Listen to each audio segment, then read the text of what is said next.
Hello everyone, welcome to my YouTube channel.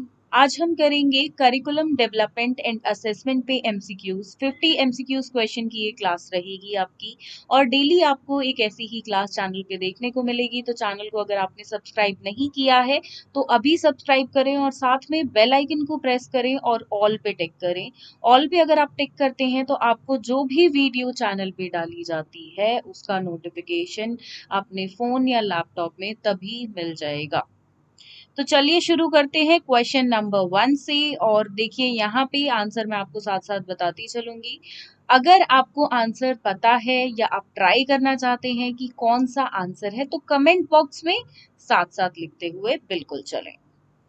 तो question number 1 से यहाँ पे शुरू करेंगे। इंग्लिश हिंदी दोनों में ही ये क्लास आपकी रहेगी। कोई भी डाउट हो तो आप कमेंट बॉक्स में लिखकर पूछ सकते हैं।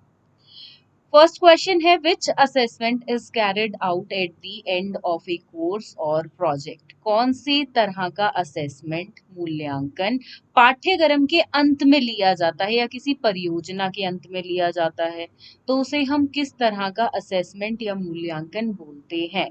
क्या वह समेटिव असेसमेंट है, योग्यात्मक मूल्यांकन है, फॉर्मेटिव असेसमेंट है, औपचारिक मूल्यांकन है, डायग्नोस्टिक असेसमेंट है, नैदानिक मूल्यांकन है, या इनमें से कोई नहीं। जो भी सही उत्तर आपको लगता है कि ये इस प्रश्न का उत्तर होना चाहिए तो वो आप लिख सकते हैं कमेंट बॉक्स में। घबराए नहीं कि उत्तर सही है या नहीं है, प्रयास जरूर करें। तो यहाँ पर जो सही उत्तर है वो है जो सबसे एंड में, देखिए पाठ्यक्रम के अंत में, एंड ऑफ ए कोर्स में लिया जाता है, उसे हम बोलते हैं समेटिव असेसमेंट, योग्यात्मक मूल्यांकन।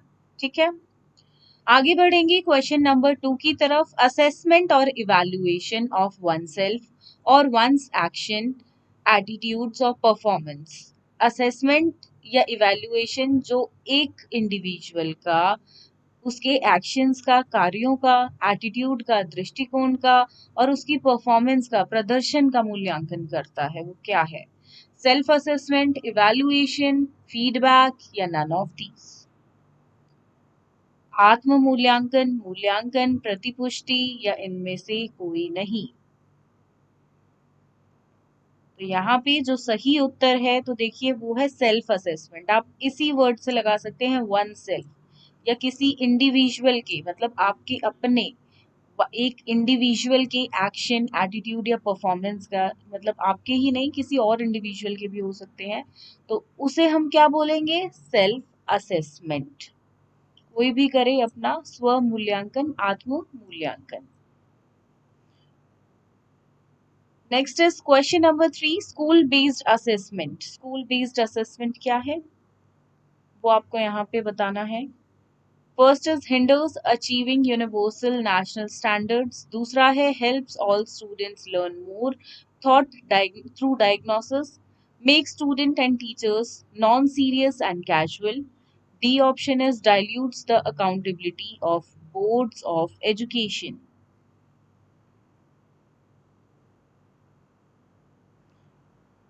हिंदी में ऑप्शंस आप यहाँ से देखें। सभी छात्रों को अधिक सीखने में मदद करता है, तो यही है स्कूल आधारित आकलन। तो ऑप्शन बी यहाँ पे correct answer. Helps all students to learn more through diagnosis. बढ़ते हैं प्रश्न 4 की ओर। Pre assessment is also called. Pre assessment यानी कि पूर्व मूल्यांकन को और क्या कहा जाता है, इनमें से वो आपको बताना है कमेंट बॉक्स में लिखकर। Initial assessment, formative assessment, summative assessment, diagnostic assessment. प्रारंभिक आकलन, रचनात्मक आकलन, सारांशित मूल्यांकन या फिर नैदानिक मूल्यांकन।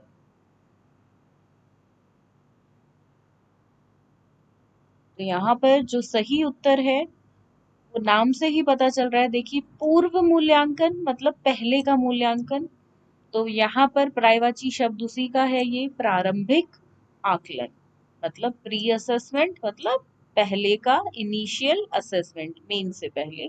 तो ऑप्शन 1 इज यहाँ पर जो है करेक्ट है।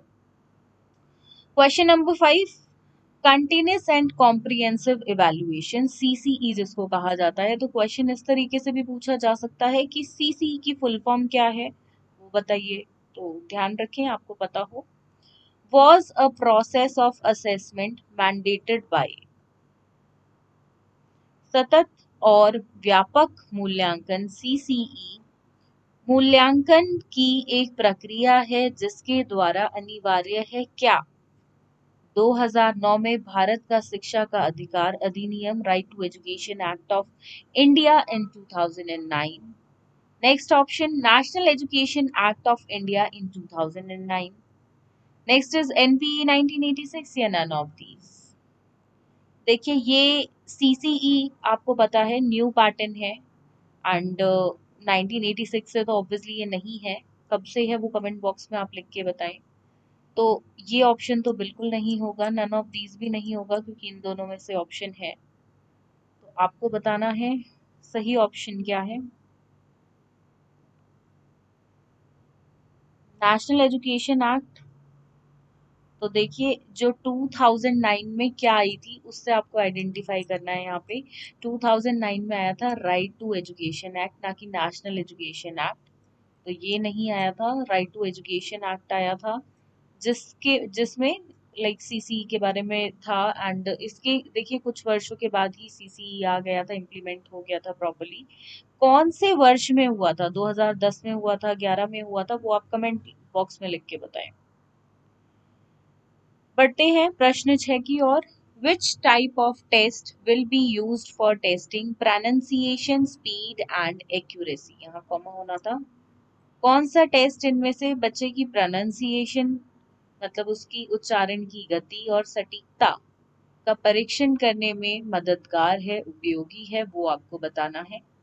लिखित परीक्षा, मौखिक परीक्षा, समझ या इनमें से कोई नहीं? देखिए आपको मैं यहाँ हिंट दे देती हूँ। ऑप्शन 3 और 4 में से आंसर नहीं है, 1 और 2 में से आप बताएं, आपके लिए बहुत आसान हो जाएगा। देखिए बच्चे का प्रोनाउंसिएशन कैसे पता चलेगा, मतलब वो उच्चारण कैसा करता है, सही उच्चारण है नहीं है, तो वो पता चलेगा जब बच्चा बोलेगा। उसकी स्पीड कैसी है बोलने की, फ्लुएंसी कैसी है, गति कैसी है, तो वो भी बोलने से पता चलेगा। एक्यूरेसी कितनी सटीकता है, वो भी बोलने से पता चलेगा। तो उसमें कुछ बोलने वाला टेस्ट होना चाहिए बच्चों का, मतलब मौखिक परीक्षा होनी चाहिए। कैसा टेस्ट? Oral test. ऑप्शन 2 यहाँ पर करेक्ट आंसर है। So question number 7, the word examination is derived from, examination word किससे derived है, ये आपको बताना है। कौन से word से, उसका जो मूल शब्द है वो कहाँ से लिया गया है। तो यहाँ पे देखिए इंग्लिश में ऐसे ऑप्शंस को आप कंसिडर करें, हिंदी वालों को ना करें, बहुत आसान है। लैटिन वर्ड से, ग्रीक वर्ड से, अमेरिकन वर्ड से लिया गया है और वर्ड है एग्जामिन। ठीक है, तो आपको बस इनमें से पहचानना है, इनमें से किससे लिया गया है। लर्निंग बेस्ड क्वेश्चन है, आपको लर्न करना पड़ता है ऐसे क्वेश्चंस में। And the correct answer is option 1, ये लैटिन वर्ड से लिया गया है। देखिए अधिकतर वर्ड जो होते हैं वो लैटिन और ग्रीक से ही लिए गए होते हैं, तो हमेशा इन दो आप ऑप्शंस पे फोकस रखें। एंड बस आपको लैटिन है, ग्रीक है, इसमें से ही पहचानना होता है most of the times. Majorly मैं बात कर रही हूँ, एक्सेप्शंस भी यहाँ पर होते हैं, पर मेजरली वर्ड्स जो हैं वो लैटिन और ग्रीक से डेराइव्ड होते हैं, अगर आपने नोटिस किया हो ये चीज। बढ़ते हैं क्वेश्चन नंबर 8 की तरफ। Knowledge that is subjective and spontaneous in nature, ज्ञान जो प्रकृति में व्यक्तिपरक और सहज है, उसे हम क्या कहते हैं? तो यहाँ पे टाइप्स भी है नॉलेज की। एंड ऑप्शंस है intuitive knowledge, scientific knowledge, pragmatic knowledge या फिर अथॉरिटेटिव नॉलेज। अंतबोध विज्ञान, सॉरी ज्ञान, वैज्ञानिक ज्ञान, व्यवहारिक ज्ञान या आधिकारिक ज्ञान। जो देखिए जो इस तरह का ज्ञान जो व्यक्तिपरक हो और सहज हो, मतलब सिचुएशन के हिसाब से ही पता चल जाता है, एक फीलिंग आ जाती है, उसे हम बोलते हैं इंट्यूटिव नॉलेज, अंतर्बोध ज्ञान। ठीक है, आगे बढ़ते हैं क्वेश्चन नंबर 9 पे। Observation technique is used for evaluating what. अवलोकन तकनीक का उपयोग मूल्यांकन के लिए किया जाता है। कौन से मूल्यांकन के लिए किया जाता है?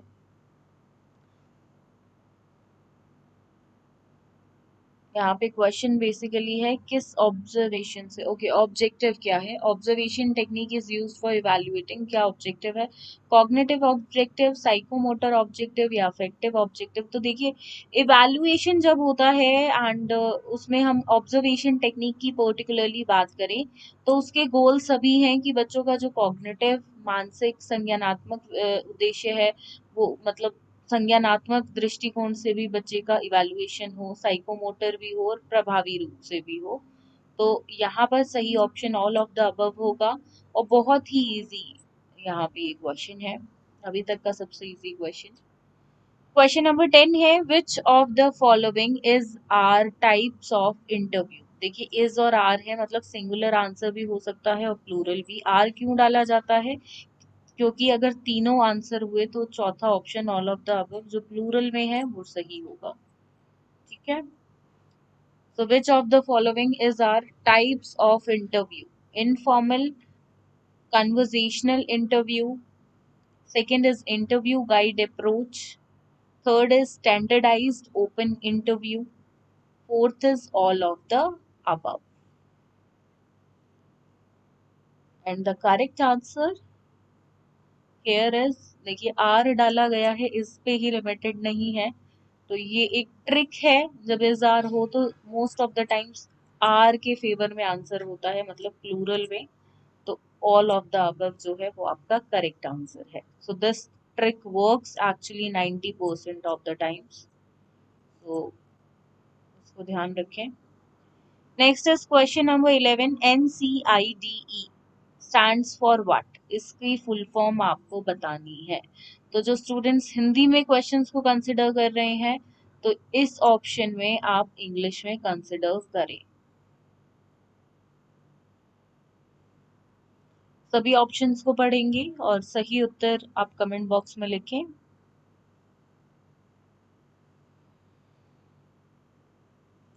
तो सही उत्तर यहाँ पर जो है वो है national centre for innovation in distance examination, answer 1।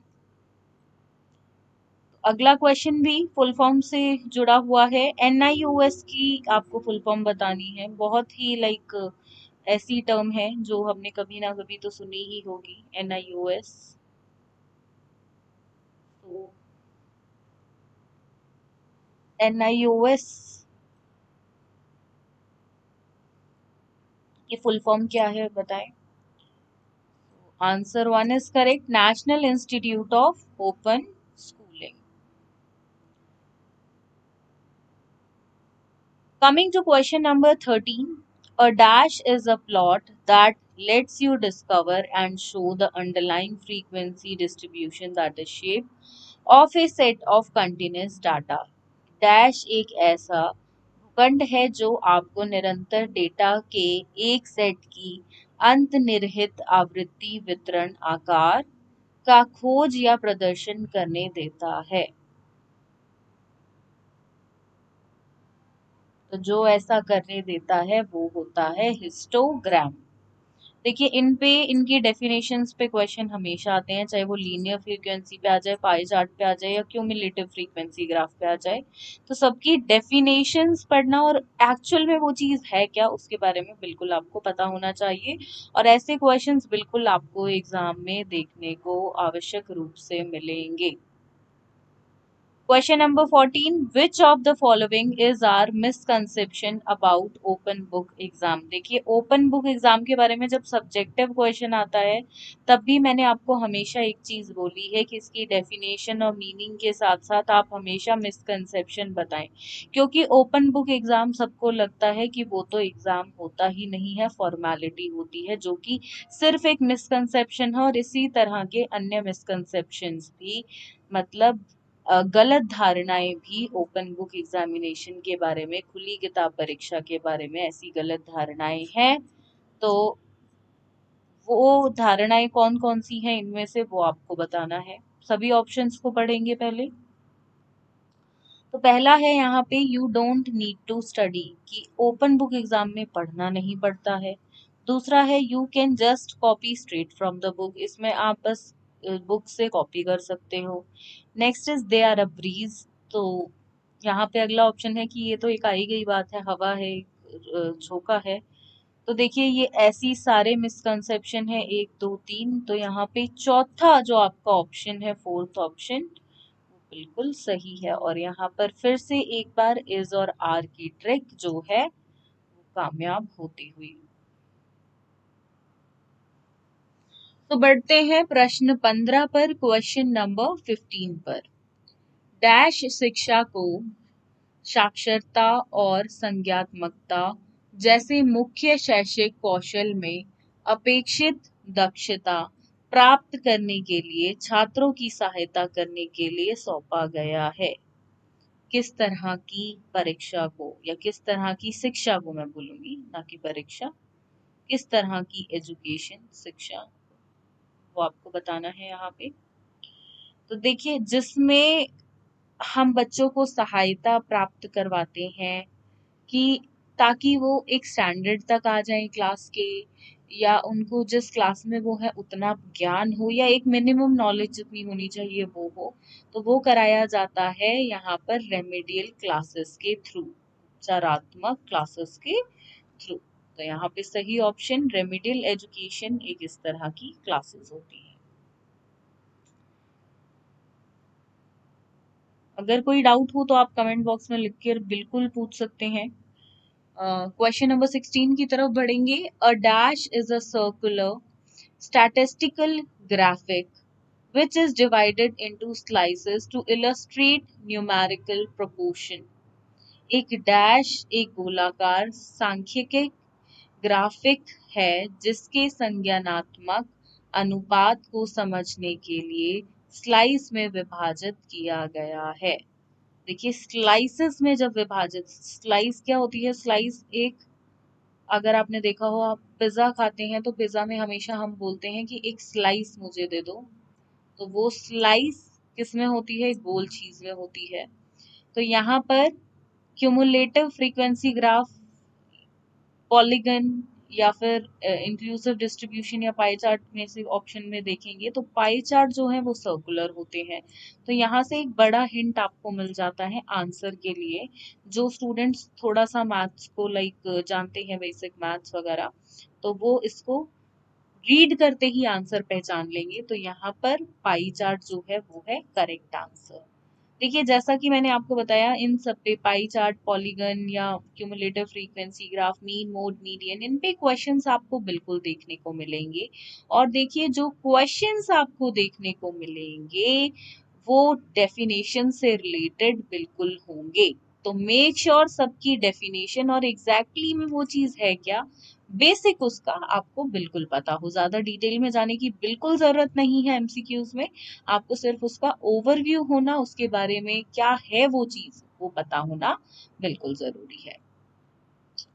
Question number 17 है यहाँ पर। A graph constructed by using lines to join the mid points of each interval और when the heights of the points represent the frequency.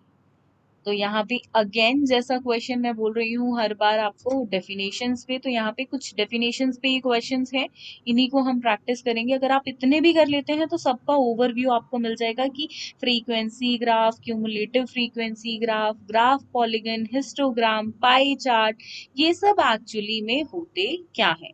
ठीक है, तो यहाँ पे जो सही उत्तर है प्रश्न नंबर, यहाँ पर है प्रश्न 17 क्वेश्चन नंबर 17 का, तो वो मैं आपको बता देती हूँ, वो है फ्रीक्वेंसी पॉलीगन। ठीक है, a graph constructed by using lines to join the mid points of each interval और when the height of the points represents the frequencies. तो फ्रीक्वेंसीज वर्ड से ही आप इसका यहाँ पर पता लगा सकते हैं आंसर क्या होगा। तो फ्रीक्वेंसीज ज्वाइन हो रही है तो फ्रीक्वेंसी ही आएगा आंसर में, वो कोई फ्रीक्वेंसी ही होगी। तो वो कौन सी फ्रीक्वेंसी है? फ्रीक्वेंसी पॉलीगन, और किसी भी ऑप्शन में फ्रीक्वेंसी यूज्ड नहीं था। Question number 18. Graph of the eruptions variable shows the frequency proportion of eruptions whose durations are less than or equal to a given level is what?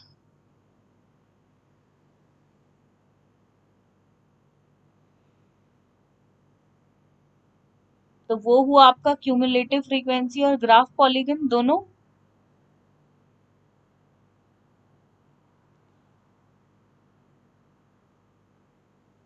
Comment करें इसका answer. इसका answer मैं later on add करूंगी comment box में, आप सब drop कर दें आपको क्या लगता है इसका आंसर क्या है। बढ़ते हैं अगले प्रश्न पे। Question number 19. Which graph is a chart or graph that presents categorical data and rectangular bars with heights or lengths proportional to the values that they present?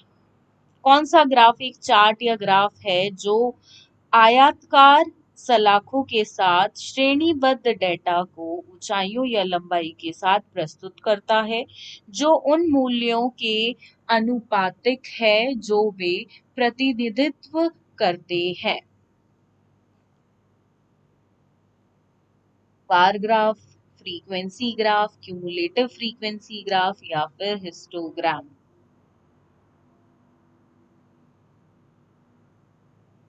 सही उत्तर जो यहाँ पर है वो है बार ग्राफ, एंड ये आप सबने अपने स्कूल में भी जरूर किया होगा।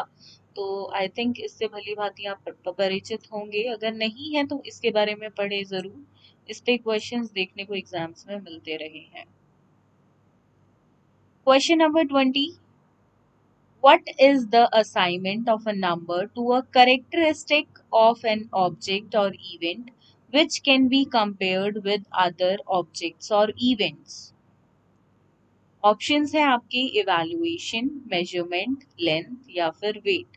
किसी वस्तु या घटना की विशेषता के लिए एक संख्या और असाइनमेंट क्या है जिसकी तुलना अन्य वस्तुओं या घटनाओं के साथ की जा सकती है? मूल्यांकन, माप, लंबाई या फिर वजन? और सही उत्तर यहाँ पर है माप, मेजरमेंट। बढ़ते हैं अगले प्रश्न पे। Question number 21. तो यहाँ पर एक दो क्वेश्चंस अभी और करेंगे हम डेफिनेशन से रिलेटेड, देन नेक्स्ट टॉपिक पे स्विच करेंगे। The calculations made on the observation of units of a group और data is known as what? किसी समूह या डेटा की इकाइयों के अवलोकन पर की गई गणना को किस नाम से जाना जाता है, यह आपको बताना है। उसको बोलते हैं वर्णनात्मक आंकड़े या फिर सच्चाई आंकड़े, पैमाने के आंकड़े या फिर माप तराजू? Descriptive statistics, cumulative statistics, scale statistics या फिर measurement scales?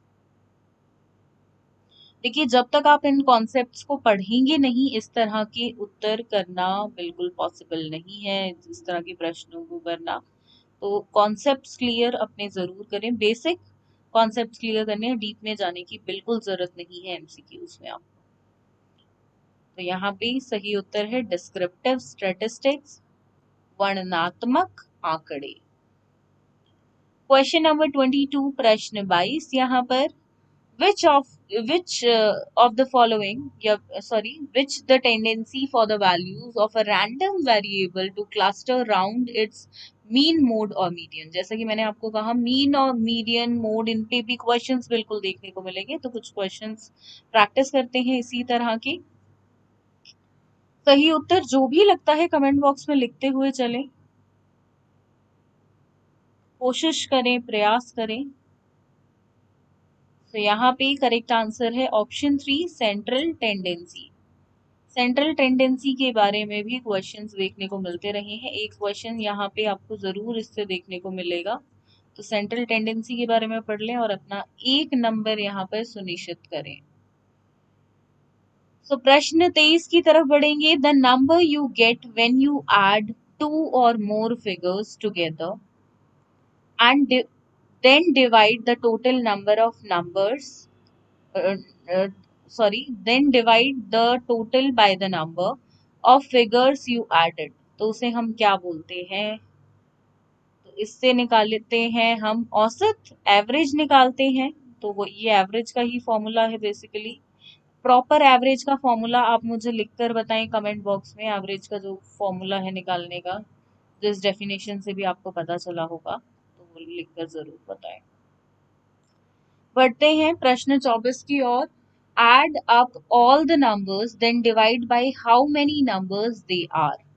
In other words, it is the sum divided by the count. Average, frequency, interval या फिर mode. Correct answer again average. That's why I said कि आप comment box में answer जरूर लिखें। तो फॉर्मूला वहां से पता चल गया, तो फॉर्मूला याद, तो आंसर्स आप ऑटोमेटिकली निकाल सकते हैं। Coming to question number 5, n plus 1 divided by 2 whole bracket, value where n is the number of values in a set of data. It is the formula of calculating what? Mode, median, frequency या फिर total।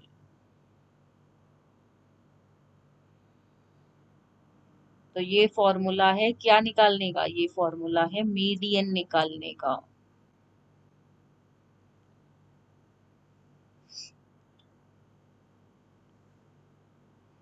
तो यहाँ पे median पे इस तरह के questions and होते हैं। अब इसके साथ आप मोड का फॉर्मूला क्या है, मीन का फॉर्मूला क्या है, ये दो फॉर्मूला आप कमेंट बॉक्स में लिखकर बताएं, क्योंकि क्वेश्चंस इन पे भी आपको देखने को मिल सकते हैं। एक सैंपल क्वेश्चन मीडियन पे यहाँ पे आपको मिल गया। Question number 26, which of the following is are, ध्यान रखें, टाइप ऑफ असेसमेंट, लेकिन यहाँ पर ऑप्शंस में ऑल ऑफ द अबव नहीं है, तो आर वाले ऑप्शन का कोई काम यहाँ पर नहीं है।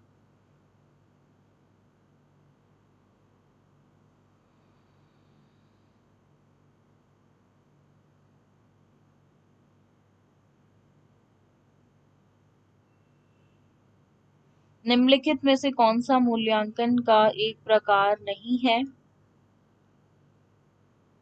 यहाँ पे नॉट ऐड करेंगे, जो नहीं है वो आपको बताना है। सो दैट इज, देखिए, क्राइटेरियन रेफरेंस टेस्ट है, यहाँ असेसमेंट है, then terminal assessment, summative assessment. जो नहीं है that is, sorry, norm referenced, option 3।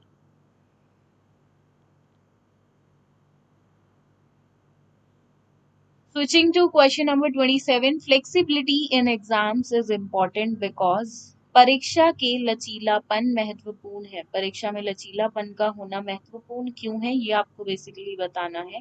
Allows for better performance, helps in getting good marks, third is scoring highest या none of the above।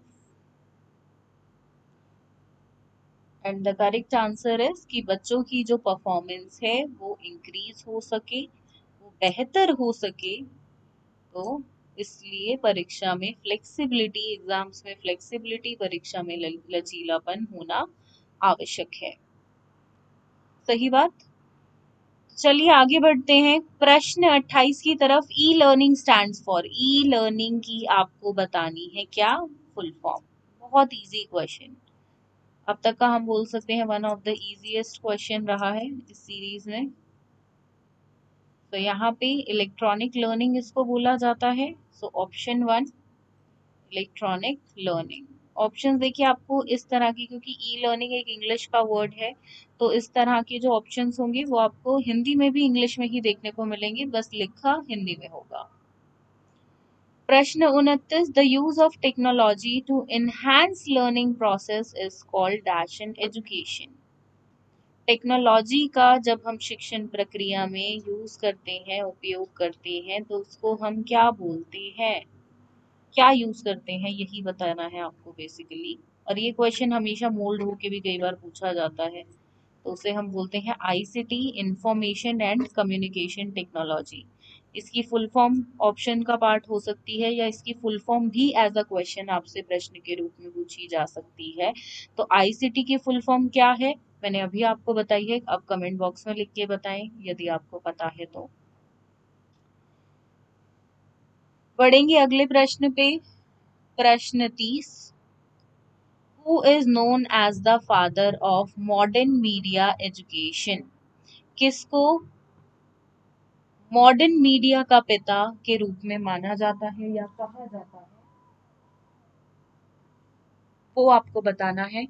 Important question. तो यहाँ पर सही answer है Edgar del.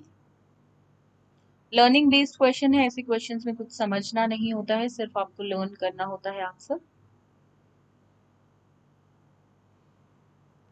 अगला है यहाँ पे प्रश्न 31, question number 31। Which of these is used to exchange messages with other similar to a postal mail? एक दूसरे से हमें संदेश जो है वो एक्सचेंज करने हैं, आदान प्रदान करने हैं, तो उसके लिए क्या यूज किया जाता है? Postal mail. यहाँ पे पोस्टल मेल से ही आप आंसर का पता लगा सकते हैं, तो यूज करते हैं ईमेल का। ठीक है, इलेक्ट्रॉनिक माध्यम।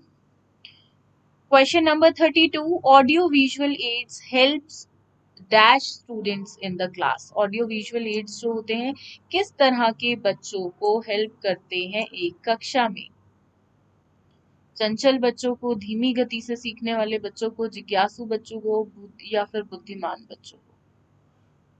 बुद्धिमान बच्चे तो कैसे भी सीख लेते हैं, क्यूरियस स्टूडेंट्स के लिए भी स्पेसिफिकली नहीं होते हैं, प्लेफुल बच्चों के लिए भी नहीं होते हैं स्पेसिफिकली, उनके लिए तो ऑब्वियसली प्लेइंग की कुछ चीजें होंगी। तो यहाँ पे स्लो लर्नर्स को बहुत हेल्प करते हैं स्पेसिफिकली ऑडियो विजुअल एड। सामान्य रूप से इनको धीमी गति से जो सीखने वाले बालक होते हैं उनको बहुत मददगार इनके लिए साबित होते हैं ऑडियो विजुअल एड्स। प्रश्न 33 की तरफ बढ़ेंगे, question number 33। Theory that have observation and scientific study about how people learn. Theory जिसमें अवलोकन और वैज्ञानिक अध्ययन के है कि लोग कैसे सीखते हैं, इसके बारे में बताया गया है। तो साइंटिफिक स्टडी है, कंस्ट्रक्टिविज्म है, ग्रुप स्टडी या फिर ह्यूमन स्टडी, यह आपको बताना है। वैज्ञानिक अध्ययन, रचनावाद, समूह अध्ययन या फिर मानव अध्ययन। जो भी सही उत्तर आपको लगता है कि यह ऑप्शन जो है ये आंसर आपके अकॉर्डिंग हो सकता है, तो आप उसका आंसर लिखकर बताएं, किसमें? कमेंट बॉक्स में। तो यहाँ पे इसका उत्तर है रचनावाद, यानी कि constructivism. Question number 34. In education, dash is used to make inference about the learning and development of students. शिक्षा में किसका उपयोग सीखने और विकास के छात्रों के विकास के बारे में अनुमान लगाने के लिए किया जाता है? असेसमेंट का यहाँ पे आकलन होना था, आकलन, मूल्यांकन, माप या फिर निदान। सही उत्तर है यहाँ पे असेसमेंट। ठीक है, हिंदी में थोड़ा ठीक कर लें आप।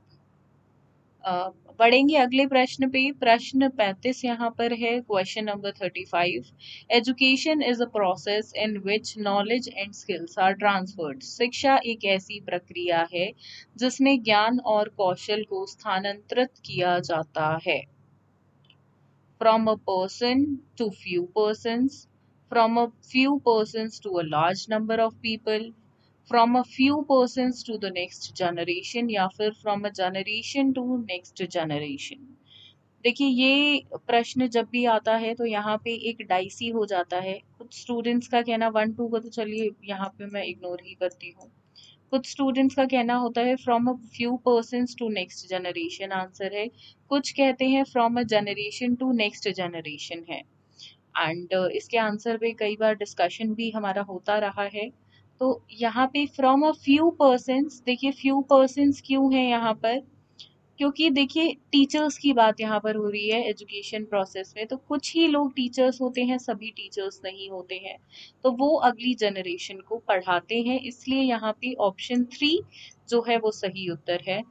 From a generation to next generation यहाँ इसलिए नहीं है क्योंकि यहाँ फॉर्मल एजुकेशन की बात हो रही है, ना कि इनफॉर्मल एजुकेशन की।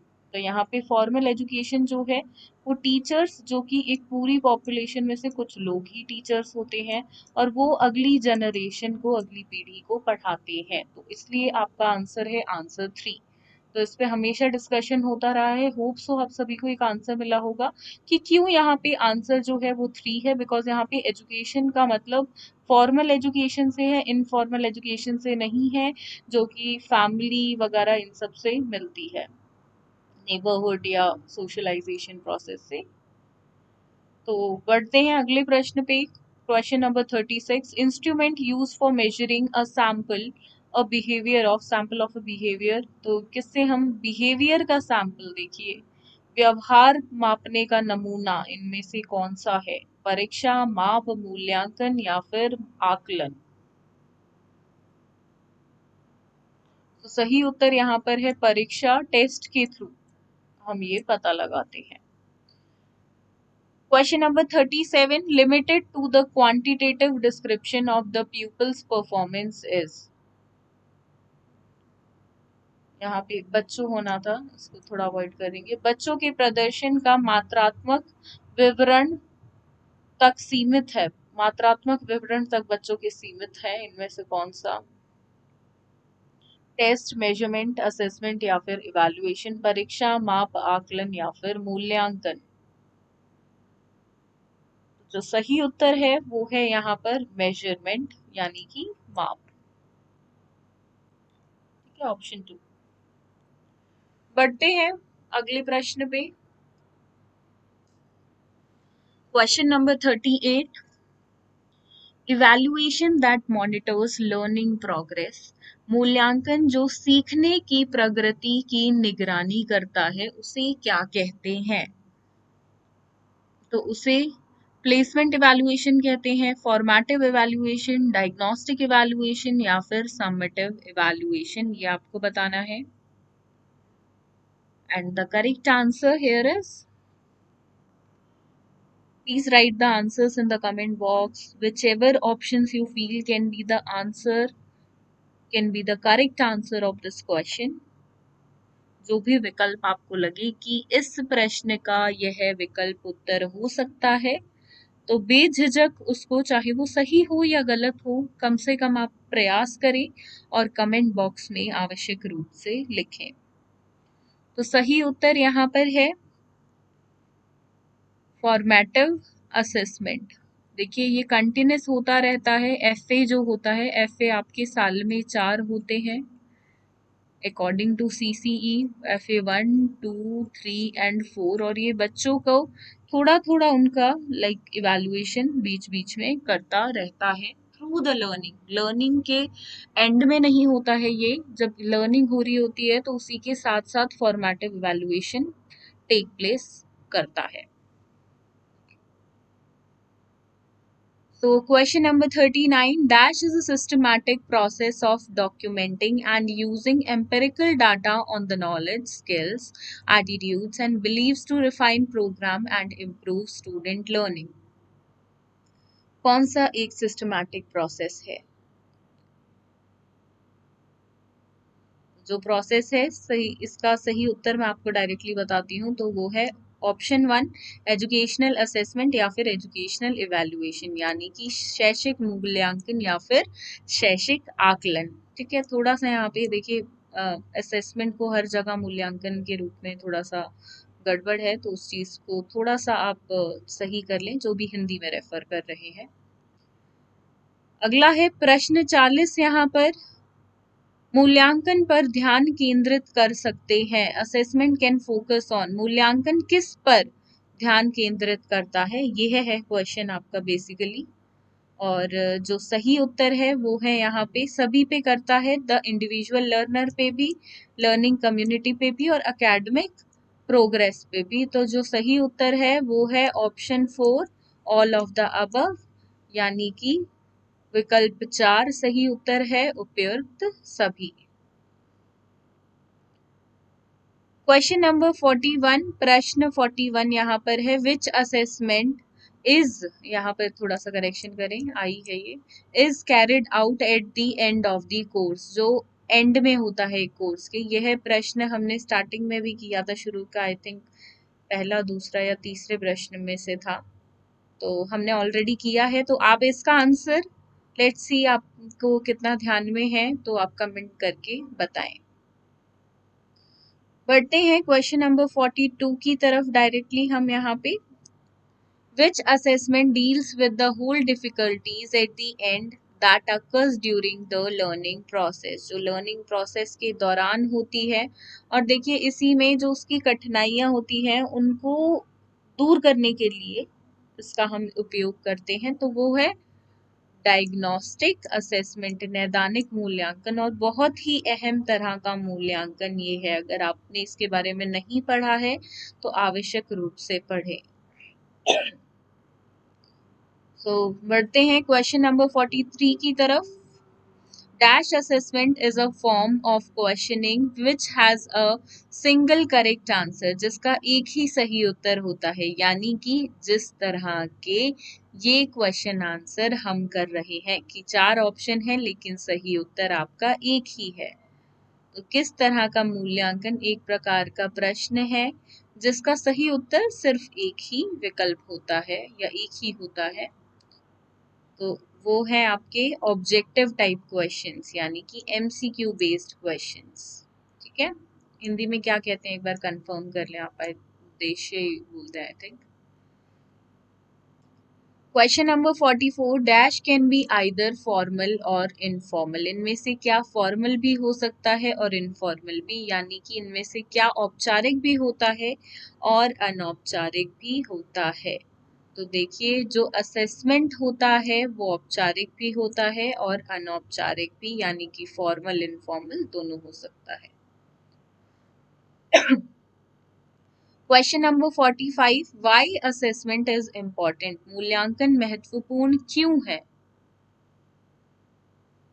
यह आप बताएंगे।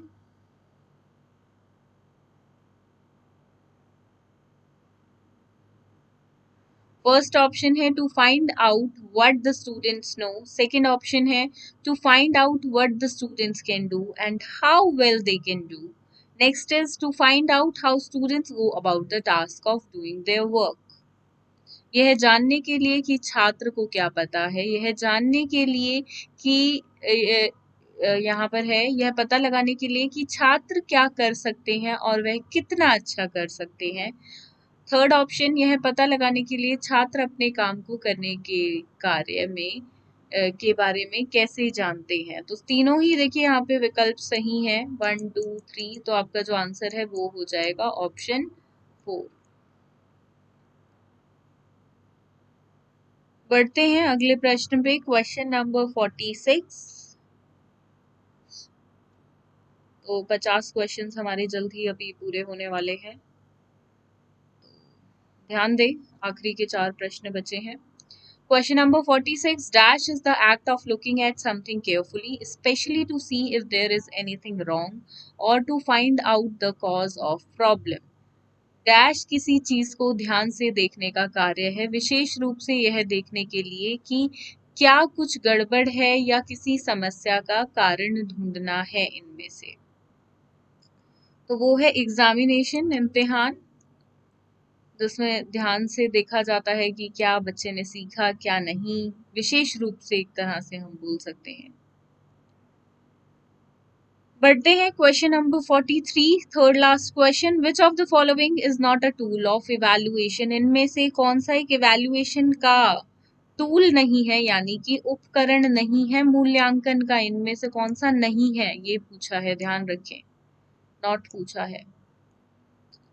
अवलोकन, साक्षात्कार, रेटिंग स्केल या प्रगति पत्र, report card, rating scale, interview या फिर ऑब्जर्वेशन। तो देखिए ऑब्जर्वेशन भी है जिससे हम बच्चों का इवैल्यूएशन करते हैं, इंटरव्यू भी है, रेटिंग स्केल भी है, लेकिन रिपोर्ट कार्ड में हमने क्या इवैल्यूएट किया है उसके परिणाम लिखे होते हैं प्रगति पत्र पर। वो कोई एक तरह का उपकरण नहीं है।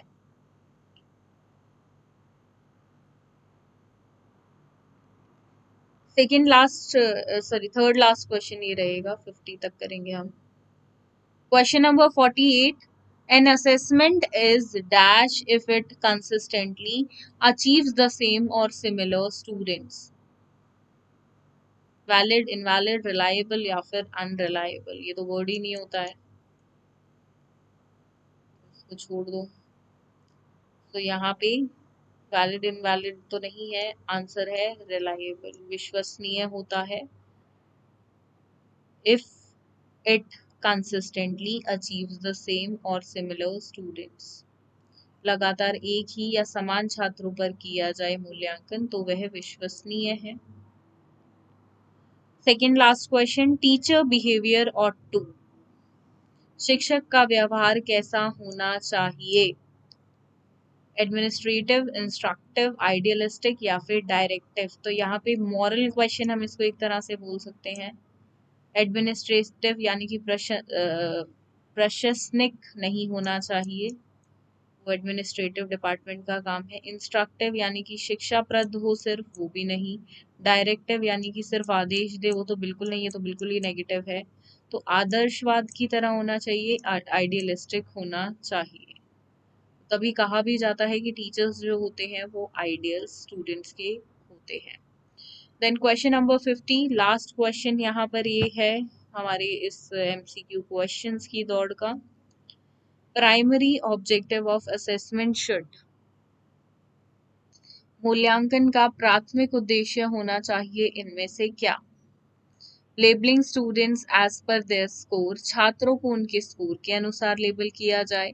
मेकिंग पास और fail in the report cards, यानी कि रिपोर्ट कार्ड में केवल ये डाल दिया जाए कि बच्चा पास है या नहीं है, पास है या फेल है। अगला है assigning rank to the students, बच्चों को रैंक सौंप दी जाए। चौथा है understanding children's clarity and confusion about related concept, संबंधित अवधारणाओं के बारे में बच्चों की स्पष्टता और भ्रम को समझा जाए। तो सही उत्तर यहाँ पर है चौथा विकल्प, और यही है हमारे 50वें प्रश्न का अंतिम प्रश्न का क्वेश्चन नंबर 50 का उत्तर, विकल्प 4 ऑप्शन 4। तो यहाँ पे ये हमारी 50 क्वेश्चंस की एमसीक्यू क्लास रही। होप सो आप सभी को इस क्लास में काफ़ी मज़ा आया होगा, आपके कॉन्सेप्ट्स क्लियर हुए होंगे और एमसीक्यू क्वेश्चंस को आपने देखिए रीडिंग के साथ साथ उनको समझा भी होगा कि किस तरह से चीज़ें पूछी जाती हैं एमसीक्यू क्वेश्चंस में और किन ट्रिक्स के माध्यम से एमसीक्यू क्वेश्चंस को आप क्रैक कर सकते हैं। बहुत स्टूडेंट्स इसको सोचते हैं बहुत डिफिकल्ट होगा, हमें बहुत पढ़ना पड़ेगा, तो देखिए ऐसा कुछ नहीं है। अगर आप सब्जेक्टिव से कंपेयर करेंगे तो ऑब्जेक्टिव जो एग्जाम्स आपके एमसीक्यू बेस्ड एग्जाम्स रहते हैं वो काफ़ी सरल होते हैं, वो बहुत इजी होते हैं। बस आपको पढ़ना डिटेल में पड़ता है, आप सेलेक्टिव स्टडी इसमें नहीं कर पाते हैं, आपको क्वेश्चंस कहीं से भी आ सकता है। तो ये चीज़ रहती है, अगर आप डिवोट होके टाइम से अच्छे से प्रिपरेशन करेंगे तो बिल्कुल आप अच्छे नंबर ला पाएंगे। तो नॉलेज की तरफ मैं हमेशा बोलती हूँ अपना ध्यान केंद्रित करें, ना सिर्फ नंबर्स की तरफ। तो सो आप सभी स्टूडेंट्स वो करते भी होंगे। आज की क्लास आपको पसंद आई हो तो आपको पता है आपको क्या करना है, लाइक और शेयर करना है। शेयर करें अपने कॉलेजेस के ग्रुप में अपने फ्रेंड्स के साथ, ताकि यह प्रश्न उन तक भी पहुँच पाए और उनकी भी मदद हो सके। साथ में आप चैनल को सब्सक्राइब करें, बेल आइकन को प्रेस करें और बेल आइकन में ऑल को प्रेस करें, ताकि आपको वीडियो जो भी चैनल पे डाली जाए उसका नोटिफिकेशन मिलता रहे। धन्यवाद।